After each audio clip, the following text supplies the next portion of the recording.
Imagina, só porque eu vi que você estava Tá, procurando. Sandra, vai lá. Desculpa. Então, eu estou achando incrível também, Arthur, até agora. E estou aqui já nervosa, pensando se vou conseguir manter esse clímax. Mas, assim, muito bom. Eu queria ficar só conversando aí, a partir do que já foi apresentado, sabe?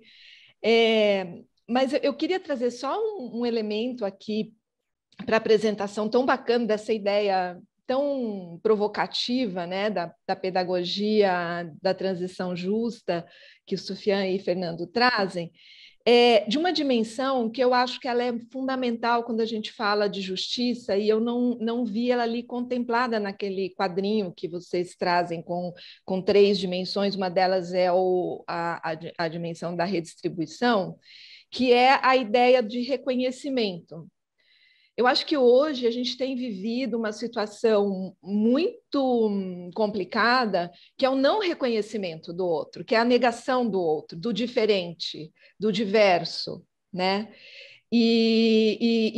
Inclusive com uma banalização das discussões e das temáticas colocadas, né, na chave das questões identitárias, né? Então, que eu acho que é extremamente complicado e perigoso, porque você não redistribui, você não complica muito você pensar a noção e ser justo quando não há nem o reconhecimento desse lugar do outro, dentro, inclusive, de uma diversidade. E um dos temas que é muito difícil de tratar no campo da educação, particularmente em sala de aula, a gente fala muito no campo da formação do ensino superior, né? É falar das desigualdades. Então, pensar toda essa questão climática hoje de sustentabilidade, trazendo as questões da desigualdade, porque ela não atinge igualmente todo mundo. Né? E sem isso você cria uma barreira. Então, eu queria só pontuar isso. E uma outra coisa que eu acho que é interessante, como a gente pensa numa perspectiva muito sistêmica, né? A gente fala de escola e da escola como reprodutora. E eu acho que é interessante a gente pensar escolas. Eu acho que até esses aqui apareceu isso, né? Que é esse movimento muito interessante de que você tem esse lugar da reprodução, mas você tem um lugar também da produção e da resistência em escolas, e isso precisa ser mais falado, né, precisa ser mais visibilizado, porque para muitas crianças, mesmo num contexto tão estruturado como é a educação, ainda é mais libertador ela estar na escola, muitas vezes, do que em determinados espaços familiares ou outros, e eu acho que a pandemia vai mostrar muito isso, né? Já vem mostrando muito isso. Então, só para fechar, porque eu ficaria aqui ainda falando muitas outras coisas, mas queria pontuar esses dois aspectos aí que eu achei muito interessante a partir da fala, me senti provocada a partir da apresentação de você. Obrigada. Arthur, Vocês queriam fazer algum comentário sobre o que a eu Sandra acho que falou? eu vou me restringir à parte do reconhecimento. O Fernando fala a respeito das escolas. A justiça de reconhecimento é um ponto central no conceito de transição justa, né? É um ponto que eu tenho enfatizado. Então, quando eu tenho estado envolvido com isso já há algum tempo, então eu tenho enfatizado a justiça de reconhecimento. Eu acho que sem nenhum dos outros é possível, nenhuma das outras dimensões de justiça é possível. Existe também a questão do preço da invisibilidade, né? Então, isso tem um preço social muito grande e tem um custo social muito grande, tem um custo para qualquer tipo de, de atividade que a gente vai fazer do ponto de vista de ação, né? Você falou da parte de distribuição, Sandra, mas eu vou até além disso. Tem um aspecto da justiça energética que vai contra a resignação que a gente vê, por exemplo, em muitos escritos sobre justiça climática. A justiça climática ela vai falar que precisa trabalhar na parte de adaptação, essa coisa toda. Então, a gente tem essa ideia de alterar isso, alterar a injustiça antes dela aparecer, prevenir a injustiça de aparecer, né? Isso tem algumas formas de lidar com isso. Uma das formas é parar de falar de distribuição e começar a falar de pré-distribuição, parar de falar de redistribuição. Tá? Então, essa é uma das formas. Então, a pergunta que foi colocada assim é como que pode começar a conversa com alunos. Uma delas é chamar atenção para isso. Olha, a gente está redistribuindo quando, na realidade, a gente devia estar pré-distribuindo e evitando a redistribuição. E outra forma é realmente começar essa conversa falando, olha, existem crianças em outros lugares, a gente precisa entender as crianças em outros lugares. Eu acho que essas seriam formas, né? A parte da escola, eu teria muito mais a falar, mas a parte da escola, eu acho que o Fernando tem. Depois, só uma coisa, existem algumas perguntas no chat. Uma delas é sobre justiça restaurativa, se a gente tivesse tempo. Gostaria de tocar nesse assunto. Fernando.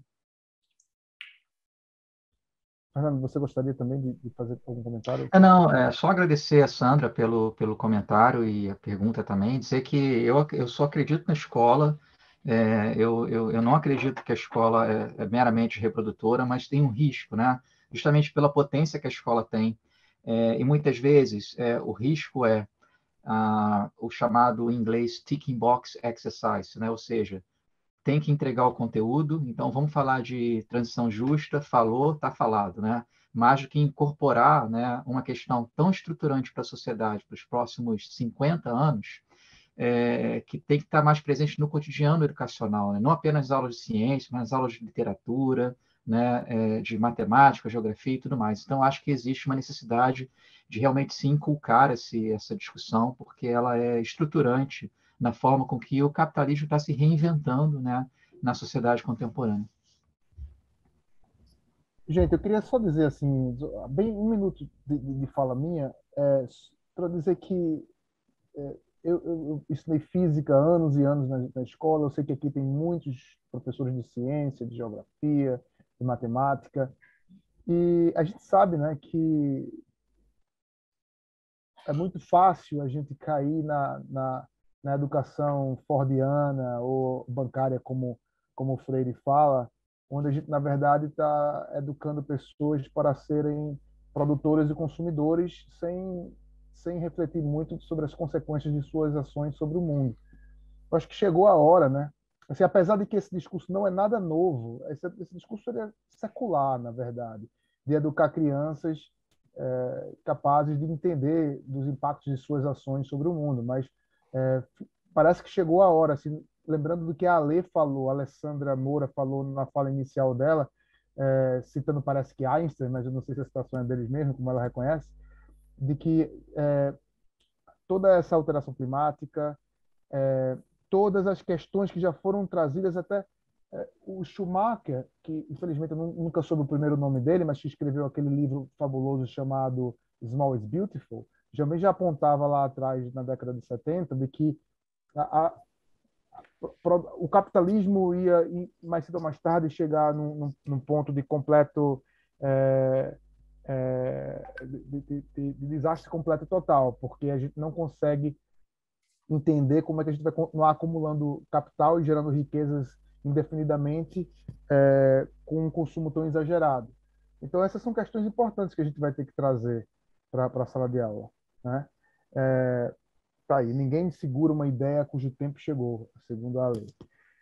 E parece que esse tempo chegou.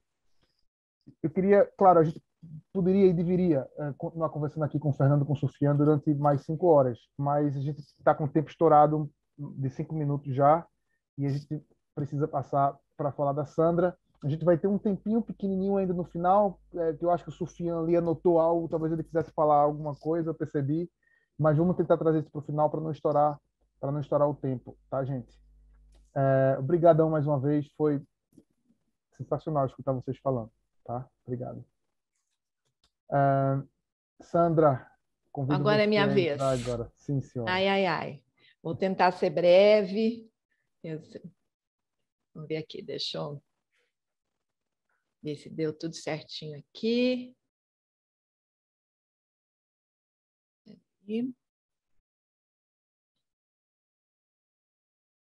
Alguém pode me dizer? Está tudo certinho? Consigo ver tudo bem. Tudo bem, estão me ouvindo bem. Bom. Sandra, só estoura a sua apresentação, por favor, que ela está no modo sem ser slide. Uai. Eu tive a impressão que eu tinha feito certo. Assim não está?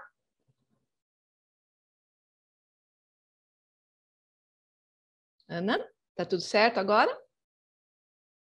Você pode estourar a apresentação slide, ela está aparecendo a sua tela geral do PowerPoint. Se você puder ir lá embaixo e dar uma clicadinha, senão pode seguir. Não, então, pode dar mas um foi F5 o que eu... também. Foi o que... O F5, tá. Foi agora? Não, ainda não, mas eu acho que está dando para todo mundo ver. Ah, tá aqui. Para mim ela aparece. Ela aparece só a tela, tá bom? Não tem problema, dá para seguir assim. Então, desculpa. Não sou assim muito ambientada nas tecnologias. Bom, então também queria me apresentar, né? E eu faço os agradecimentos no final para já seguir na apresentação. Eu sou socióloga com doutorado em educação, né? Então e sou uma estudiosa das questões de gênero em particular. O lugar que eu falo hoje aqui com vocês, eu trago comigo um grupo de pesquisa que trabalha com as questões de gênero, raça, etnia, educação, trabalho e direitos humanos, já há mais de 2 décadas. Hoje nós somos 5 pesquisadoras e 3 bolsistas. Então, eu tenho aqui, eu sei que estão aqui presentes comigo nessa plateia, a Thaís Gava, a Amélia Artes e a Carol Piaia, que é a bolsista que me ajudou muito na preparação deste material. E como o próprio título do nosso grupo informa, as nossas pesquisas buscam privilegiar, então, as relações de gênero e étnico-raciais em diferentes espaços de interação. E desde 2015, nós temos nos dedicado a pesquisar as desigualdades de gênero, com um olhar específico para a área STEM, né? E as nossas pesquisas e ações no campo da educação, elas buscam sempre olhar para as desigualdades e as discriminações causadas por esses marcadores. Eu vou apresentar aqui para vocês hoje um pequeno recorte de um projeto maior que nós temos desenvolvido em parceria com o British Council, e isso é uma satisfação muito grande para a gente, né, com foco no ensino de ciências. E então esse estudo ele se chama um estudo panorâmico do ensino de ciências naturais e suas tecnologias na educação básica. E ele tem como objetivo compor um panorama que possa apontar algumas especificidades e os principais desafios do ensino de ciências na educação básica, considerando... Oi? Sandra, perdão me interromper, desculpa. Sim. A sua tela está congelada na sua apresentação, então a gente vai fazer o seguinte.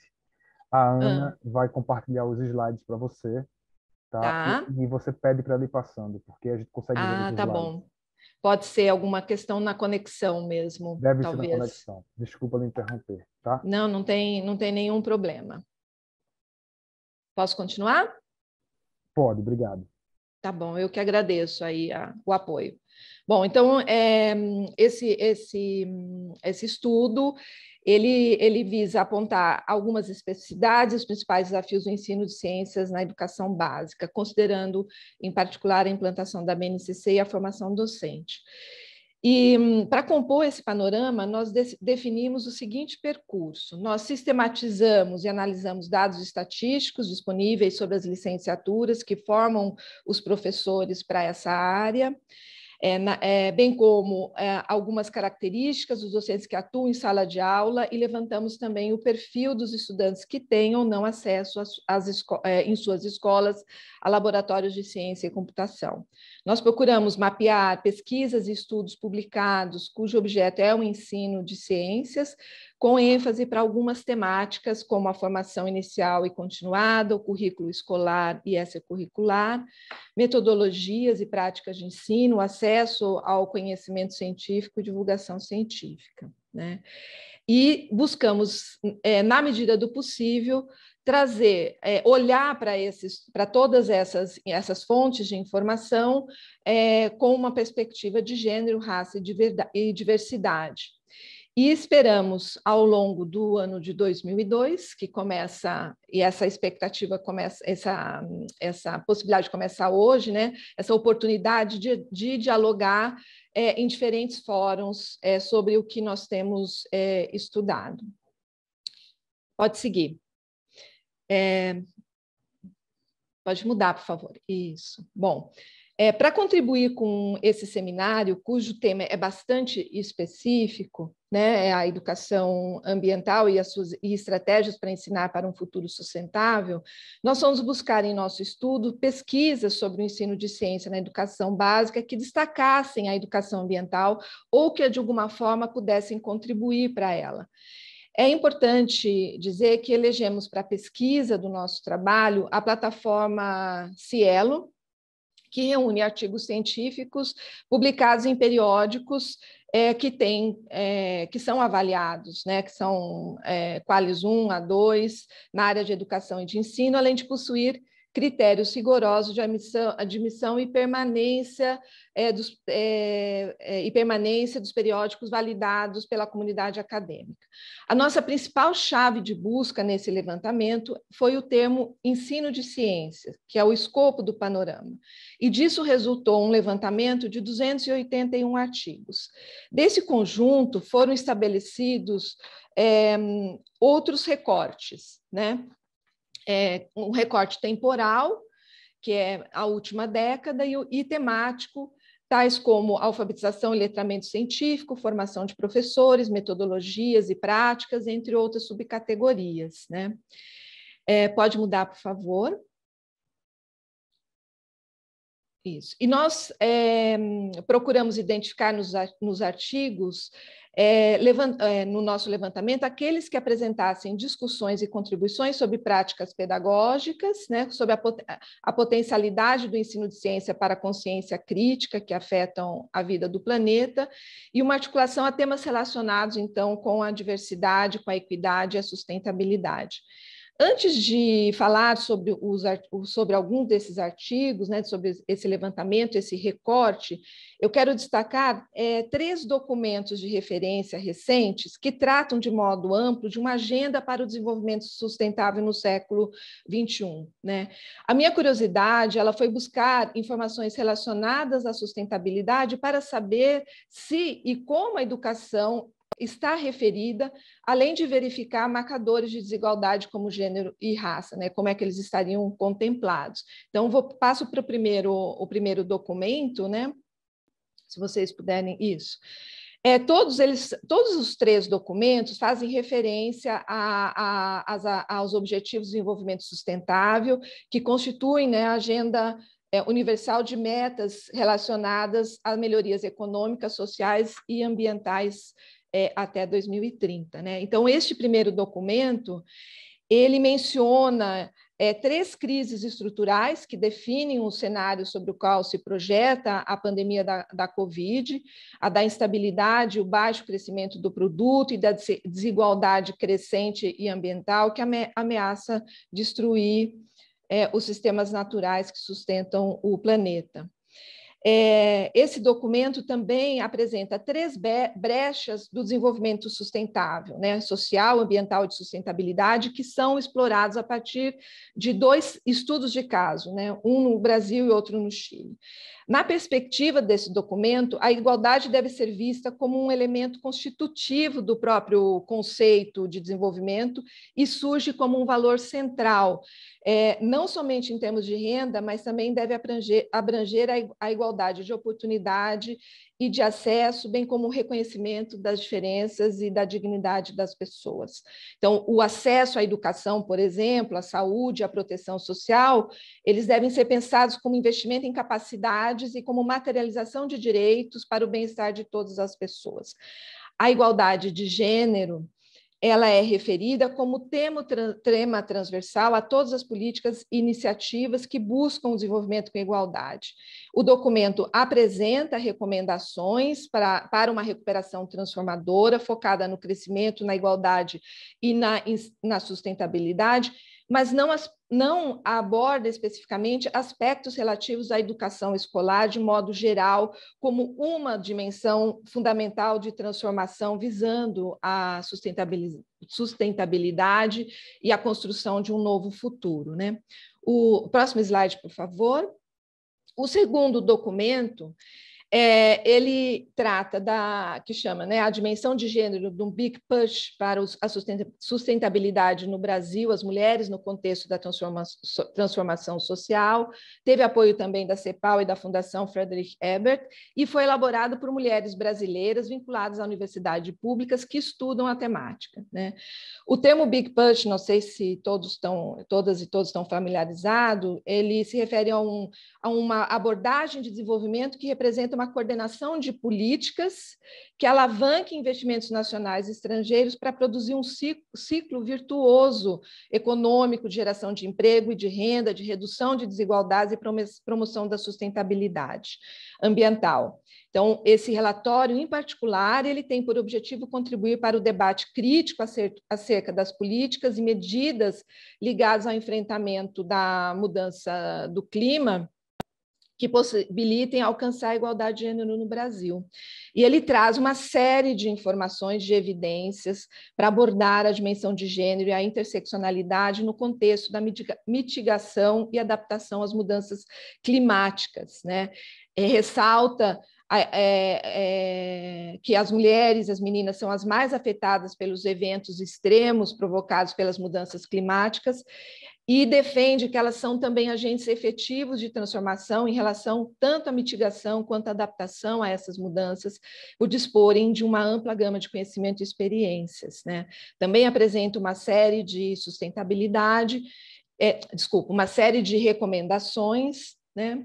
E a educação ela é destacada como um investimento central no desenvolvimento de competências científicas, tecnológicas e inovativas, que permitam não apenas criar oportunidades equitativas de geração de renda e inserção produtiva nas ocupações do futuro para homens e mulheres, mas também gerar soluções técnicas de sustentabilidade, quer dizer, a educação como capacitação para o trabalho, né?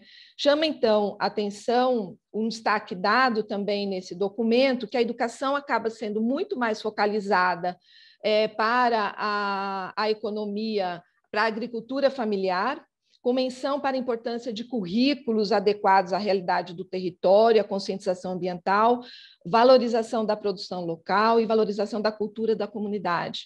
É onde o tema da educação aparece, né? Então, muito focado para o âmbito econômico, do trabalho e do desenvolvimento, né? Do desenvolvimento econômico, né? O terceiro documento, pode passar, por favor.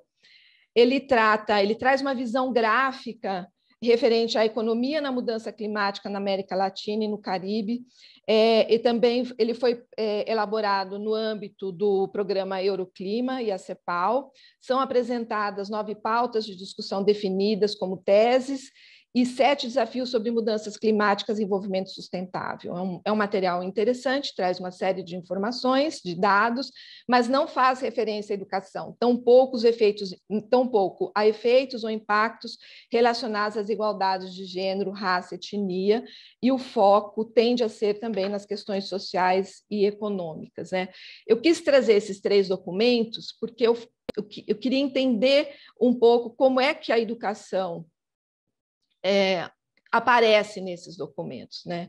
E eu acho que esse é um ponto, essa ausência de uma reflexão sobre a educação escolar, sobre, né, todo o processo de escolarização visando uma mudança, ela aparece como, no meu ponto de vista, como uma lacuna. Bom, indo então mais especificamente agora voltando aqui para o nosso estudo, né? Eu acho que esse aspecto de lacuna ele é importante para a nossa reflexão também, né? Pode passar, por favor. Então, eu vou trazer um pouco da contribuição do que nós vimos na literatura que nós levantamos sobre o ensino de ciência, né? As pesquisas, pode passar, por favor.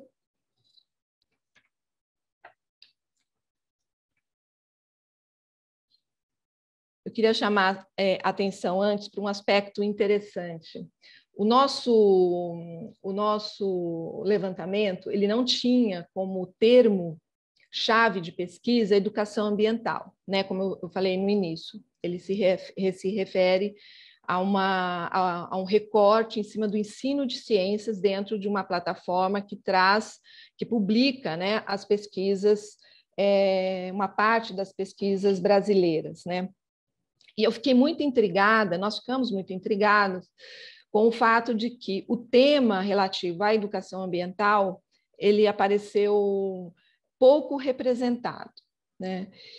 E eu resolvi fazer um levantamento aí nesses últimos 2 dias para tentar entender o que poderia ajudar a explicar isso, porque educação ambiental é um tema muito relevante e muito estudado no Brasil, né? E eu voltei para a plataforma do Cielo e fiz uma busca colocando como termo-chave educação ambiental. E o retorno foi de 305 referências, 305 estudos, né? Quando eu faço uma articulação, um filtro, agregando a este levantamento sobre educação ambiental o ensino de ciências, aparecem dentro desse conjunto dos 305, 6 estudos. Aí eu fiz também um novo filtro, incluindo dentro desse conjunto de educação ambiental, educação básica, e o meu retorno foram de somente 2 artigos. E fiz, finalmente, educação ambiental e a nossa base nacional comum curricular, que retornou 2 artigos, né? Um de 2020 e um de 2021. Eu quis trazer esse exemplo para mostrar um aspecto que é importante dentro do campo do ensino de ciências, né, que é uma fragmentação e que, particularmente no que se refere ao ensino de ciências, quando focalizado na educação básica, esse tema ele está em um outro lugar. Ele está em um outro lugar, que eu não vou conseguir responder agora, porque eu não analisei essa base de 300, não está no escopo desse nosso panorama, mas eu achei importante trazer isso, porque ele ajuda também a situar o que nós encontramos, né?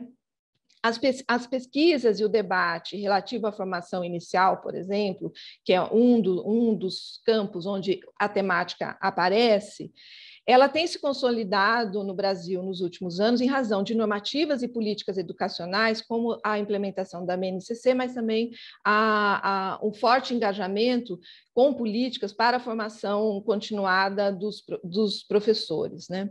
Um objetivo comum que se apresenta é o de atingirmos a melhor qualidade da educação brasileira. E associada ao tema da formação docente está também a necessidade de uma reconceitualização das práticas pedagógicas. Essa preocupação ela não é nada nova, né? Ela não está presente só nessa última década, né? As pesquisas realizadas com os professores em exercício, em sala de aula, recorrem a instrumentos como questionários, entrevistas, observações e, em poucos casos, filmagens de atividades que são posteriormente objeto de reflexão conjunta, muito na linha, a partir de um referencial teórico que a Alessandra Bezerra apresentou, pautada na epistemologia freiriana, dessa reflexão, né, de uma reflexão da praxis também. De modo geral, as pesquisas são localizadas, envolvendo poucos sujeitos, como no caso da pesquisa relatada por Rogério Nigro, sobre o ensino de ciências nos primeiros anos do ensino fundamental, um artigo de 2011, em que participaram do estudo 24 professores de primeiro ao quinto ano, envolvidos num projeto de formação continuada, cujo objetivo foi promover a alfabetização científica. Por meio da análise das respostas ao questionário e à entrevista, o estudo verificou que o ensino de ciência objetiva a educação ambiental e ensino de aprendizagem por conceitos, e atribuíam à língua portuguesa a alfabetização científica sem conseguir relacionar os seus objetivos especificamente com a educação em ciências, né? Esse resultado remete à importância de uma integração entre as disciplinas e uma interdisciplinaridade. Esse aspecto ele é discutido por uma série de outros artigos sobre a necessidade, que trazem como uma necessidade formações complementares que sejam inseridas tanto na formação inicial ou continuada, sobretudo aqueles que se relacionam com os componentes curriculares ligados à sustentabilidade, né? Que sejam uma perspectiva multi e interdisciplinar. E a gente pode ver na belíssima fala da... Como é que ela chama? Queria achar ela aqui, eu até anotei. Da Molly Hunker, que ela faz menção, né? Ela traz essa possibilidade, ela nos provoca a pensar nessa perspectiva multi e interdisciplinar, né? Levando em consideração o ensino fundamental e especial, os anos finais, os autores alertam para a importância de uma integração entre as disciplinas pedagógicas específicas e uma associação entre a teoria e a prática nessas duas dimensões como essenciais, né? O estudo que realizavam teve por objetivo analisar os efeitos de uma proposta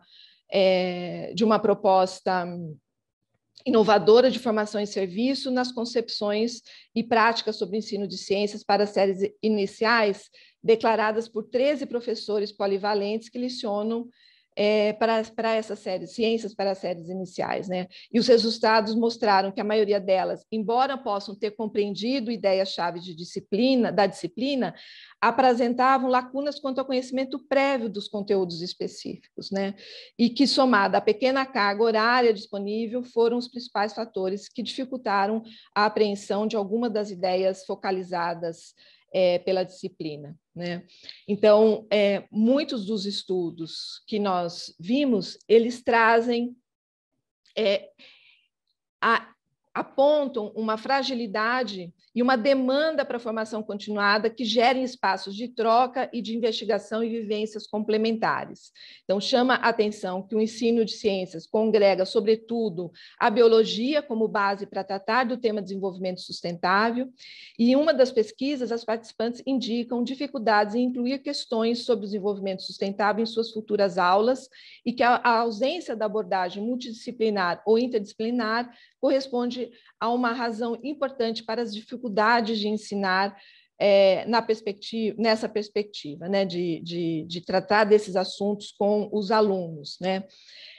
O trabalho docente, como sabemos, é complexo e a formação continuada ajuda o professor a avançar em conhecimentos específicos das várias áreas que se articulam.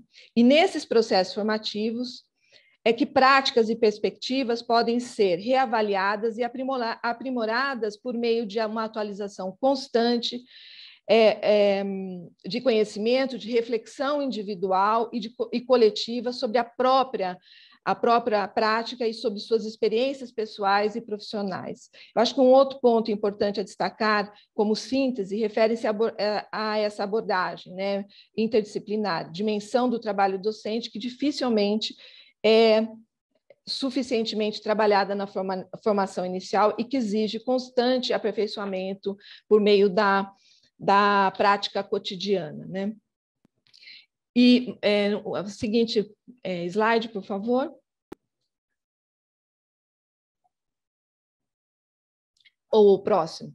No conjunto dos artigos que versam sobre a formação docente, é recorrente argumentos com base na literatura científica de que, frente ao impacto do desenvolvimento científico e tecnológico da sociedade, a necessidade de uma formação de uma consciência ético-moral dos impactos da atividade científica na sociedade, o que implica superar uma tradicional distinção entre as ciências naturais e as ciências sociais. Então, o reconhecimento de que as transformações sociais resultantes dos avanços da ciência e tecnologia estão sujeitas às forças que regem a sociedade, aos interesses econômicos, políticos, sociais, morais e éticos, tem estimulado pesquisas cujo foco é uma formação docente para um ensino de ciência e uma prática docente que contribua para a emancipação dos sujeitos, que promova uma visão crítica e reflexiva, que problematize a realidade social. E, nesse sentido, estudos trazem inclusive como temas, como um instrumento metodológico importante para o ensino de ciências, pensar a formação de indivíduos capazes para a tomada de decisão em problemas reais a partir de temas controversos, como é o caso da bioética, né? Esse aspecto, o de aproximação da realidade dos futuros professores, remete também à importância de uma aproximação com a realidade local dos estudantes, que foi muito bem colocada e apresentada exemplarmente aqui pela Alessandra Bezerra, e a consideração dos conhecimentos prévios como chave para a explanação de qualquer tema. No levantamento que realizamos, essa concepção ela se faz presente fortemente, né, para pensar as práticas que considerem o desenvolvimento de habilidades inerentes a atividades científicas, tais como levantar hipóteses em torno de problemas, coletar dados, analisar, argumentar e construir modelos explicativos a partir de questões que dizem respeito a essa realidade, né? E nessa direção, retomando a ideia de uma abordagem a partir de temas controversos, vale a pena refletirmos sobre alguns impasses frente a alguns temas que são relevantes para se pensar a sustentabilidade do planeta e os impactos das crises ambientais climáticas. Como abordar temas controversos que implicam reconhecer as desigualdades sociais que estão demarcadas por gênero, raça, etnia e territorialidade, num contexto em que tratar desses temas tem sido rechaçado e enfaticamente proibido, inclusive, por meio de documentos públicos, né, rechaçando, né, a abordagem a partir dessas temáticas, né? E aí, finalizando, seguindo, por favor, pode seguir. Eu queria trazer como pontos de reflexão, né, pensar como as redes de ensino têm pensado o currículo no campo de ciências, a natureza e suas tecnologias, considerando a BNCC, que tipo de discussões sobre sustentabilidade precisamos promover como educadores e como podemos socializar ações, espaços e orientações curriculares para o desenvolvimento de um projeto político. Acho que são temas que, se tivermos ainda algum tempo, seria interessante de ouvir também dos participantes da plateia aqui presente, que está fortemente envolvida, né, com esses mesmos desafios. Eu queria agradecer e me desculpar por talvez ter falado um pouco aceleradamente, mas estava preocupada aqui com o nosso tempo. Obrigada.